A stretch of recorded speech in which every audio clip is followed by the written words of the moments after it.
전북 김제에 가면 김제는 우리나라에서 보급률이 전라북도 김제 전주 바로 옆에 있거든요. 보그마율이 거의 90%에 가까운 보그마의 성지입니다. 성지. 예. 근데 거기에 가면 아주 유명한 114년이 된 기역자 교회가 있어요. 금산 교회가 있는데 제가 언젠가 한번 이 예화를 말씀드렸을 것입니다. 이것은 원래 김제 갑부였던 조덕삼의 과수원 땅이었어요. 이 조덕삼의 할아버지는 평양에서 중국과의 무역으로 부를 쌓았던 사람이었고, 아버지는 김제에서 이 금과목으로 큰 부자가 되었습니다. 그 덕분에 여러분 김제를 가면요 진짜 평야밖에 안 보여요. 지평선이 뭔 줄 알아요. 거기 가면 산이 거의 없고 그냥 쫙 평야밖에 없어요.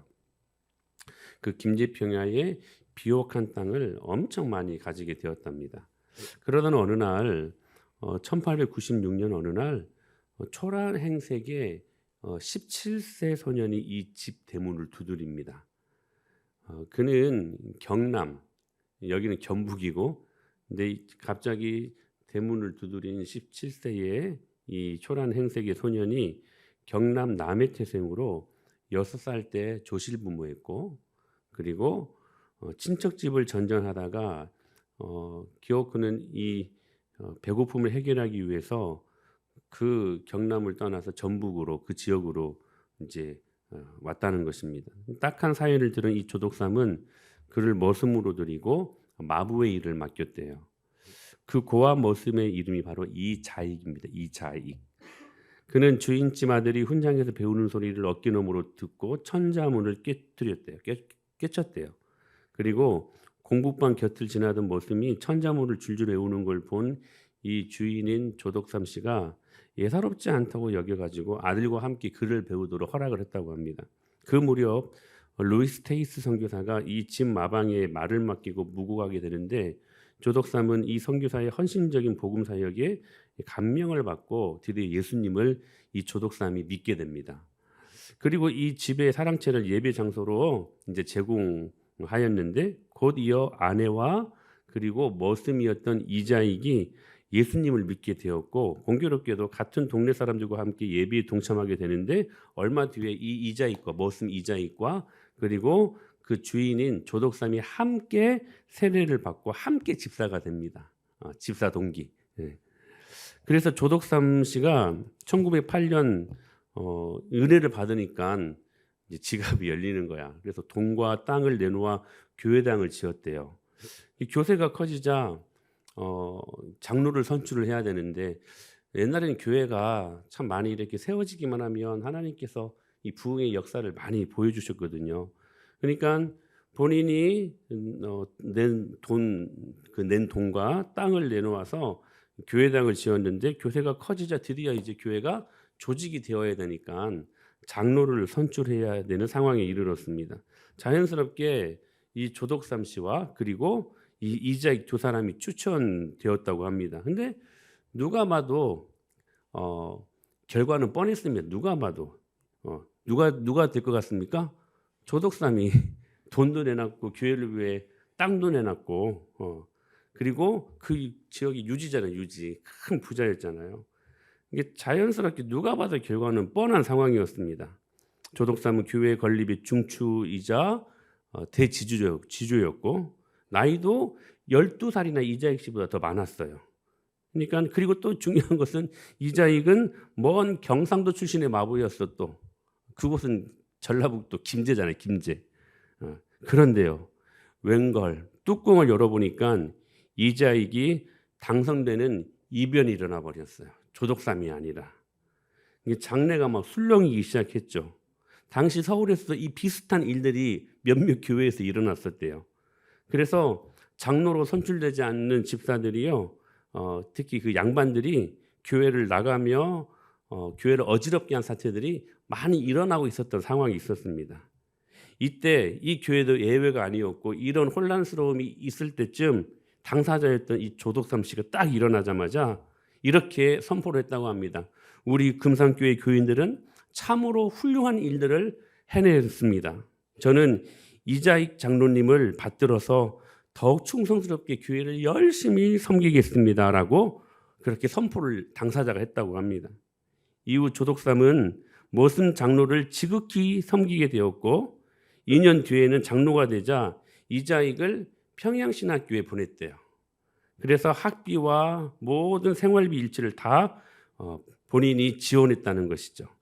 그리고 이자익 씨가 졸업하고 목사 안수를 받을 때까지 기다렸다가 그를 금산교회 목사로 청빙에 와서 깍듯이 모시게 되었다는 우리나라 초대교회의 아름다운 이런 이야기들이 있습니다.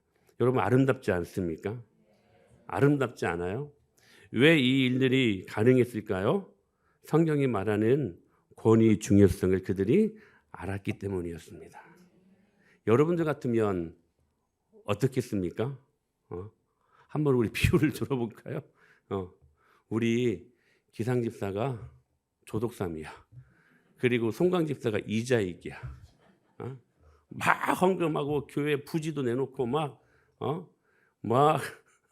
열심히 섬겼어. 투표를 했는데 송강집사가 됐어. 장로, 송강 장로. 좋아?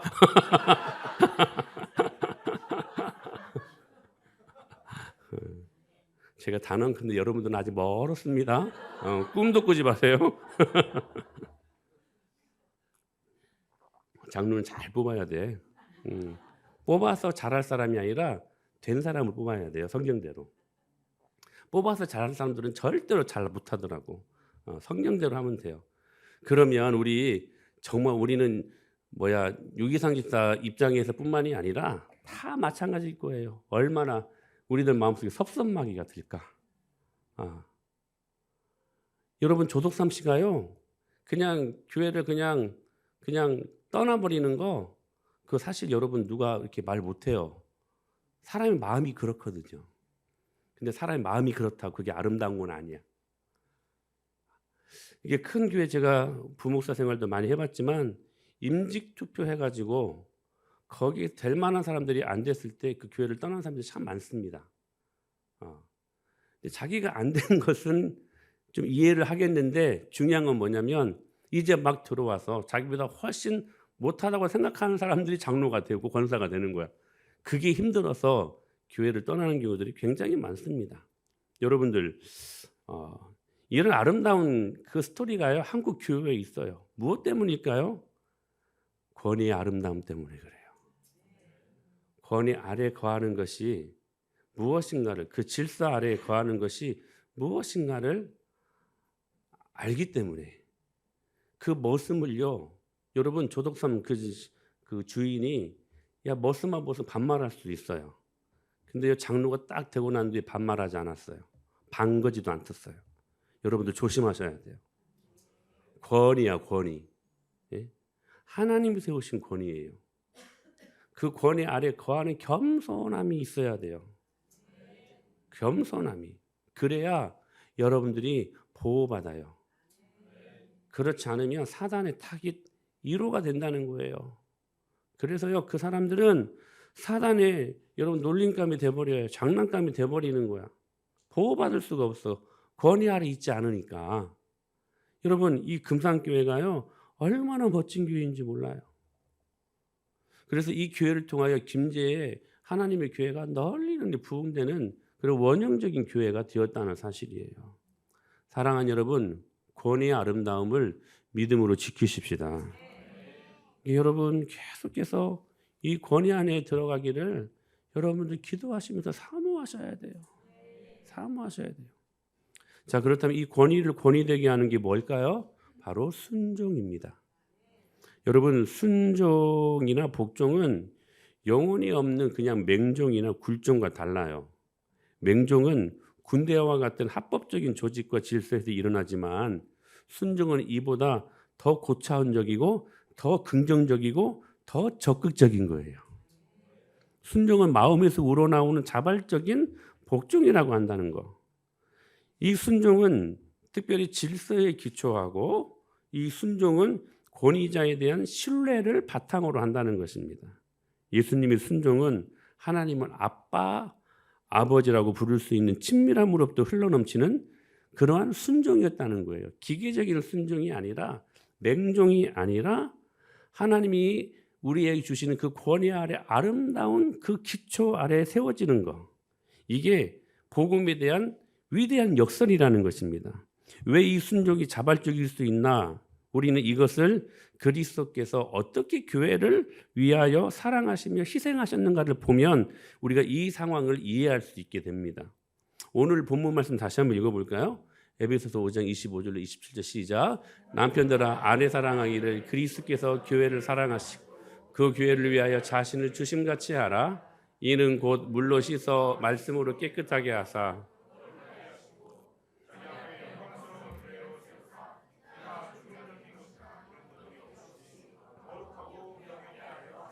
아멘.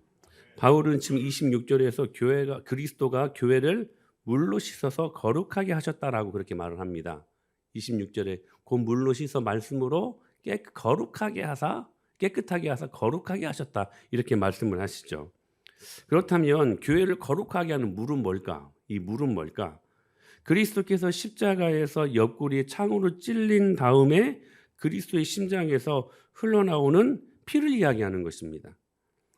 제가 언젠가도 말씀드렸는데 예수님은 십자가에 올라가 달리셨죠.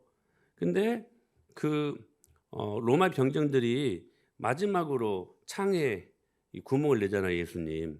그러면 여러분 그 밑에서 엘리베이션이 있어가지고 쭉 해서 예수님의 창을 같은 위치에서 찔렀을까요? 아니면 당시에 엘리베이션이 있었을까? 밑에서 어떻게 찔렀을까요? 비스듬하게 찔렀으니까 이것이 허리로 관통하자 어디를 찔렀을까요? 심장을 찔렀겠죠. 비스듬하게 찔렀으니까. 이해돼요? 이해 안 되면 내가 설명해 드릴까?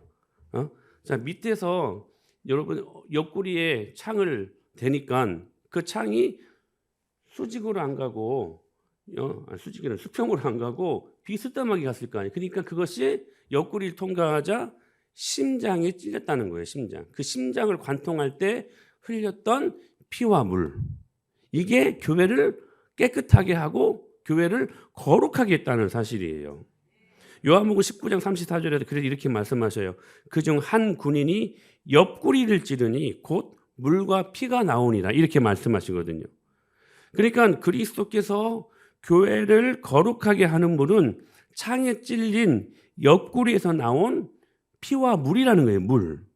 그러니까 옆구리를 뚫고 간 그 창이 그리스도의 심장을 터뜨려서 흘러나온 물.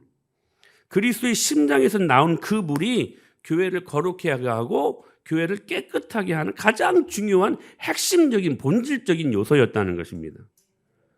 근데 여기 지금 옆구리라고 번역된 단어가 헬라어로 플루라란 말인데 이게 창세기 2장에 아담을 깊이 잠들게 해가지고 갈비뼈 하나를 빼내어 하와를 만들었다고 하는데 그 갈비뼈가 뭐냐면 똑같은 단어를 플루라, 똑같은 단어를 사용하고 있는 거예요. 그러니까 자, 예수님께서 십자가에 못 박혀 다 돌아가실 때에 로마 병정들이 옆구리에 창을 댔을 때에 그것이 뚫고 들어가서 심장을 터치했을 때 물과 피를 흘렸던 것처럼 그 옛날 아담은 아내를 얻기 위하여 플루라 똑같은 옆구리를 내줄 수밖에 없었다는 것입니다. 그러니까 여러분 이 말씀은 이렇게 우리가 적용할 수 있고 해석할 수 있어요. 신부를 얻기 위해서 그 옛날 아담의 옆구리 플루라 똑같은 말이에요. 큰 상처가 생긴 것처럼 두 번째 아담이신 예수님 교회를 얻기 위해서 예수님께서는 동시에 옆구리에 상처가 나야만 했다는 사실입니다. 그러니까 새 아담인 그리스도는 하나님과 본질이 동등하시지만 하나님과 동등됨을 취할 것으로 여기지 아니하시고 사람의 모양으로 형체로 나타나셔서 이 땅에 내려오셔서 죽기까지 복종하심으로 우리를 섬기셨습니다. 심지어 신부인 교회를 위해 창에 옆구리가 찔려 물과 피를 흘리면서까지 교회를 그렇게 사랑하셨다는 거예요. 결국 교회는 예수님의 옆구리에서 나온 상처를 통해 탄생한 것이고 그 옛날 아담이 옆구리를 내줌으로 말미암아 신부 하와를 얻을 수 있었던 것처럼 예수님은 우리의 신랑 되시죠. 그분의 신부된 저와 여러분들 교회를 얻기 위해서 예수님은 역시 마찬가지로 옆구리를 불러라 내줄 수밖에 없었다는 사실입니다. 그러니까 현대 교회는, 이 신약 교회는 이 기가 막힌 하나님의 사랑에 부음받아요 그리스도께 영원한 순종을 하게 되는 것이라는 사실입니다.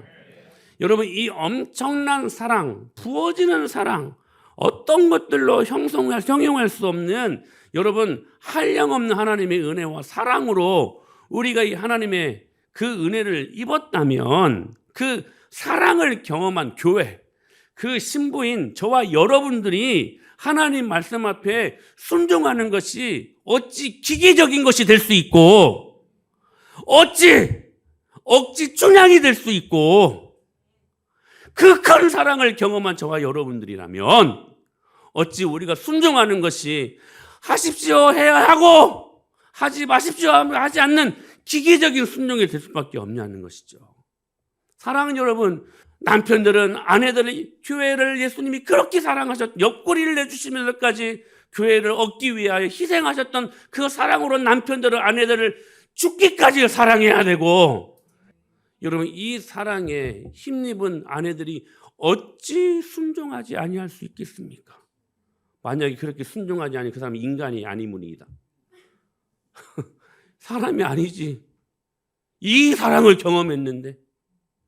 그래서 아내들은요, 남편들의 말에 기꺼이 순종하게 되는 거예요. 사랑하는 여러분, 오늘 저와 여러분들이 권위를 말하기 위해서, 저는 그래서 여러분 제가 오전에도 말씀드렸잖아요. 목사 같은 목사 해야지. 이런 말들 나올 수밖에 없지 않습니까? 그런 말 듣지 않으려고요. 저 여러분들보다 더 기도 많이 하려고 하고요. 그래서 여러분, 제가 감히 말씀드리지만 저한테 무엇인가 말씀하시려고 하면 저보다 더 기도 많이 하고 말씀하세요. 정말 그래요. 저 여러분들보다 기도 훨씬 더 많이 합니다. 저 여러분 하루에 3시간씩 기도해요. 자랑이 아니라. 적어도 저에게 무슨 말을 하려면 3시간 넘게 기도하시고 말하란 말이에요. 무슨 말이냐면, 저는 여러분들에게 그 권위의 아름다움을 여러분들에게 전해드리고자 스스로 삼가하려고 해요. 자랑이 아니에요. 여러분들 알아야 될 것 같아요. 스스로 삼가하려고요. 얼마나 우리 사모랑 애쓰는지 몰라요. 그럼 여러분, 그 권위 아래 하나님의 말씀을 제대로 가르치려고 노력하는 목사가 있고, 하나님의 말씀을 제대로 가르침으로 순종하는 그 권위 아름다움으로 복받게 하려고 하는 몸부림치는 그런 권위자가 있다면, 여러분들은 그 권위 앞에서 여러분 순종할 줄 알고, 그 사랑이 크니까. 마찬가지로 여러분의 가정이 잘 되려면 남편들이요, 아내들을 죽기까지 사랑해야 돼요. 그래서 여러분, 남편이 더 강해요. 여러분, 뭐가 더 편하겠습니까? 죽기까지. 여러분 기억하셔야 돼요. 죽기까지 목숨을 담보로 해서 사랑하는 것이 편합니까? 아니면 그냥 순종하는 것이 편합니까? 1번이 편합니까? 2번이 편합니까? 2번이 편해요. 그래서 여러분, 남편들이 더 강해. 그래서 아내들 성경 뭐라고 디모데전서에 말씀하시냐면 깨지기 쉬운 연약한 그릇들이래요. 여러분, 남편이 더 강해요. 여러분, 죽기까지 남편들이 아내들을 사랑해야 돼요. 그 사랑의 돌봄을 받아야, 교회가 그랬듯이 신랑 대신 우리 예수님의 보호와 그 축복, 그 권위를 경험한 사랑으로 그 은혜를 경험했기에 교회는 그 말씀에 순종해야 되는 것처럼, 사랑하는 여러분, 부부관계도 마찬가지입니다. 남편들의 희생적인 헌신과 여러분 희생적인 사랑이 있어야 아내들이요, 그 사랑을 경험하고 순종하는 것이 자유함이 된다는 사실입니다. 사랑하는 여러분, 다음 주에는 더 귀한 말씀으로 여러분들에게 다가설 것입니다. 이 권위가 얼마나 중요한지. 권위 안에 들어오세요. 여러분, 가정 안에도 어찌어찌 해도 남편이 여러분들의 머리입니다. 아내들이요, 들르지 마세요. 먼저 앞서가려고 하지 마세요. 그러나 먼저 앞서가지 아니하도록 남편들이 더 믿음으로 깨어서 아내들을 리딩하고 이끌어가야 되지 않겠습니까? 그거 못하니까 아내들이 먼저 가서 뭐 하려고 하는 거 아닙니까? 새벽에 일어날 때도 남편들이 아내들을 깨우고, 아내가 깨워야 나오는 게 아니고, 아내가 믿음을 이끌어가기 전에 남편이 먼저 이끌어가는 그 권위다운 권위를 보일 때에 남편 같은 남편이 되어야 아내들이 순종하는 것이 자유로움이 될 수 있다는 거예요. 그게 잘 돌아가는 가정이고 그게 잘 돌아가는 교회 아닐까요? 사랑하는 여러분, 오늘 이 말씀 기억하고 저와 여러분들이 믿음으로 깨어 있어 하나님의 영광을 경험하는 저와 여러분이 될 수 있게 되길 축복합니다.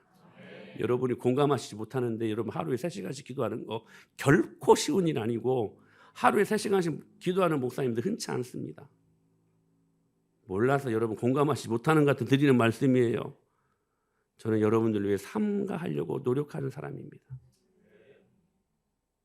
1년에 한 번씩 안식월을 갖는 것 같고 여러분 혹시 뭐라고 말할 사람 없을 텐데 혹시라도 말을 못하는 속으로 궁시렁궁시렁 거리는 사람들 있습니까?